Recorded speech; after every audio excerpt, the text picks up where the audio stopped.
ఇది అడగాలంటే కూడా కొంచెం ఏదోలా ఉంది. ఇప్పుడు ఈ కాలేజ్ లో కొంచెం వెరీ సాడ్ ఇన్సిడెంట్స్, అంటే కొన్ని రేప్స్ ఇట్లాంటివి అవుతున్నాయి.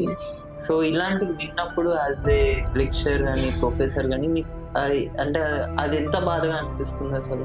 ఒక తులసి వనంలో ఒక గంజాయి మొక్క ఉంది అని అంటాం కదా. సో ఎక్కడైతే గుడ్ ఉంటుందో ఎప్పుడో ఒకప్పుడు బ్యాడ్ కూడా జరుగుతుంది, right? But that should be stopped. అంటే యూజువల్ గా క్రైమ్స్ జరిగితే వీళ్ళందరూ ఏం చెప్తారంటే, ఇన్వెస్టిగేషన్ పోలీస్ ఆఫీసర్స్ ఏదో ఉంటే ఒక్క రోజులోనే క్రైమ్ జరగదు. అంటే క్రైమ్ జరిగే ముందు ఆ సిచ్యువేషన్స్ అన్ని అట్లా జరుగుతూ ఉంటాయి, మనం వాటిని గ్రహించాలి. And you should start opening up to that. ఇప్పుడు నేను ఎవరైనా హరాస్ చేస్తుంటే నువ్వు చెప్తేనే కదా తెలిసేది. సో చెప్పాలి, ఎస్ చెప్పాలి, భయపడద్దు, చెప్పాలి.